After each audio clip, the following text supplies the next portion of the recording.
ಸರ್ಕಾರ ಜನವಿರೋಧಿ ಸರ್ಕಾರ ಅಂತ ಮತ್ತೆ ಮತ್ತೆ ಮತ್ತೆ ಮತ್ತೆ ಪ್ರೂವಾಗ್ತದೆ. ವಿಶೇಷವಾಗಿ ರೈತರ ವಿರುದ್ಧ ಹಲವಾರು ಕ್ರಮಗಳನ್ನು ಅವರು ತೆಗೆದುಕೊಂಡಿದ್ದಾರೆ. ಕಾಲಕ್ಕೆ ಬರಗಾಲದ ಪರಿಹಾರ ಆಗಲಿ ಅಥವಾ ಪ್ರವಾಹ ಪರಿಹಾರ ಕೊಟ್ಟಿಲ್ಲ, ಇನ್ಶೂರೆನ್ಸ್ ಸರಿಯಾಗಿ ಬರೋ ರೀತಿಯಲ್ಲಿ ನೋಡ್ಕೊಂಡಿಲ್ಲ. ನಾವು ಮಾಡಿರುವಂಥ ಪ್ರೋಗ್ರಾಮ್ಗಳಿಗೆ ತಿಲಾಂಜಲಿ ಮಾಡಿದ್ದಾರೆ. 4,000 ರೂಪಾಯಿಗೆ ಪ್ರಧಾನಮಂತ್ರಿ ಸನ್ಮಾನ ಯೋಜನೆ ಕೊಡೋದನ್ನು ನಿಲ್ಲಿಸಿದ್ದಾರೆ. ನಾನು ರೈತ ಮಕ್ಕಳಿಗೆ ವಿದ್ಯಾರ್ಥಿಗಳಿಗೆ ಅದನ್ನು ನಿಲ್ಲಿಸಿದ್ದಾರೆ. ಒಂದು ರೀತಿಯಲ್ಲಿ ರೈತ ವಿರೋಧಿ ಸರ್ಕಾರ ಮತ್ತು ಜನ ವಿರೋಧಿ ಸರ್ಕಾರವೂ ಕೂಡ ಹೌದು. ಸಾಮಾಜಿಕ ನ್ಯಾಯದ ಬಗ್ಗೆ ಭಾಳ ದೊಡ್ಡ ಭಾಷಣ ಮಾಡುವಂಥ ಮುಖ್ಯಮಂತ್ರಿಗಳು ಇವತ್ತು ಅದೇ ಹಿಂದುಳಿದ ವರ್ಗದ ಒಂದು ವರ್ಗಕ್ಕೆ ಸೇರಿರುವಂಥ ಸಮುದಾಯ ಅವರಿಗೆ ಹೆಚ್ಚಿನ ಮೀಸಲಾತಿಯನ್ನು ಕೇಳುವಂಥ ಸಂದರ್ಭದಲ್ಲಿ ಸಮಾಧಾನದಿಂದ ನ್ಯಾಯಸಮ್ಮತವಾಗಿರುವಂಥ ಒಂದು ತೀರ್ಮಾನವನ್ನು ಮಾಡಬೇಕಾಗಿತ್ತು. ಸ್ವಾಮೀಜಿಯವರು ಪದೇ ಪದೇ ಹೇಳದಂತೆ ಕಳೆದ 1.5 ವರ್ಷದಲ್ಲಿ ಅವ್ರನ್ನ ನಿರ್ಲಕ್ಷ್ಯ ಮಾಡಿದ್ದಾರೆ, ತಿರಸ್ಕಾರ ಮಾಡಿದ್ದಾರೆ. ಈಗ ಅವ್ರ ಮೇಲೆ ಲಾಠಿ ಪ್ರಹಾರ ಮಾಡಿ ರಕ್ತವನ್ನು ಸುರಿಸಿರುವಂಥದ್ದು ಕ್ಷಮಿಸಲಾರದ ಅಪರಾಧ. ಇದಕ್ಕೆ ಭಾಳ ದೊಡ್ಡ ಬೆಲೆಯನ್ನು ಸರ್ಕಾರ ತೆತ್ತಬೇಕಾಗ್ತದೆ.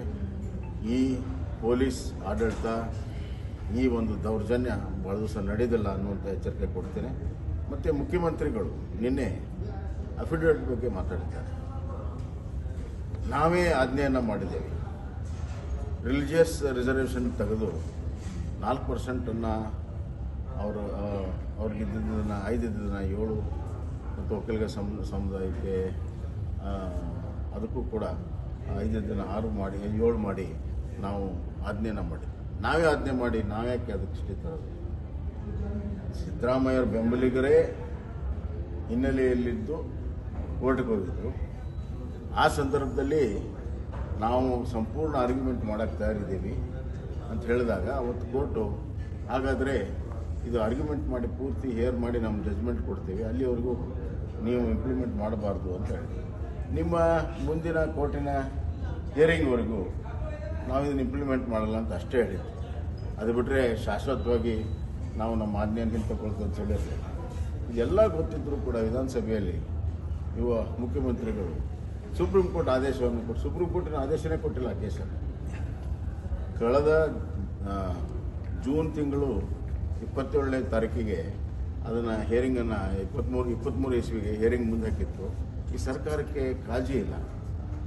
ಇವರು ವೋಟ್ ಬ್ಯಾಂಕ್ ರಾಜಕಾರಣ ಮಾಡ್ತಾ ಇದ್ದಾರೆ. ಅದಕ್ಕಾಗಿ ಅದನ್ನು ಅಟೆಂಡು ಮಾಡಿಲ್ಲ. ಅದರ ಬಗ್ಗೆ ತಮ್ಮ ಅಭಿಪ್ರಾಯನೂ ಕೂಡ ಸರ್ಕಾರ ಅಭಿಪ್ರಾಯನೂ ಕೂಡ ಮನ್ನೆ ಮಾಡಿಲ್ಲ. ನಿಮ್ಮದೇ ಗೌರ್ಮೆಂಟಲ್ಲಿ ಮುಂದಿನ ಹಿಯರಿಂಗ್ವರೆಗೂ ಅಂತ ಸಾಮಾನ್ಯವಾಗಿ ಇದು ಕೋರ್ಟಲ್ಲಿ ಹಾಗೆ ಆಗುತ್ತೆ. ಜಜ್ಗಳು ಕೇಳ್ತಾರೆ, ನೀವು ಮುಂದಿನ ಹಿಯರಿಂಗ್ವರೆಗೂ ನೀವು ಯಥಾಸ್ಥಿತಿ ಕಾಪಾಡ್ಕೊಳ್ತೀರಾ ಅಂತ. ಮುಂದಿನ ಹಿಯರಿಂಗ್ವರೆಗೂ ನಾವು ಕಾಪಾಡ್ತೀವಿ ಅಂತ ಹಲವಾರು ಕೇಸುಗಳಲ್ಲಿ ಇದೇ ಥರ ಆಗಿದೆ. ಕೋರ್ಟಿಗೆ ಹೋದವರು ಯಾರು? ಇವ್ರು ಬೆಂಬಲಿಗರೇ. ಇದನ್ನು ವಿರೋಧ ಅವತ್ತು ಮಾಡಿದ್ರು, ಇವತ್ತು ಮಾಡ್ತಾ ಇದ್ದಾರೆ. ಮತ್ತು ಮುಂದಿನ ಹಿಯರಿಂಗನ್ನು ನಡೆಸಬೇಕಲ್ಲ. ಕಳೆದ 1 ವರ್ಷದ ಹಿಂದೆ ಇವ್ರ ಸರ್ಕಾರ ಇದೆ.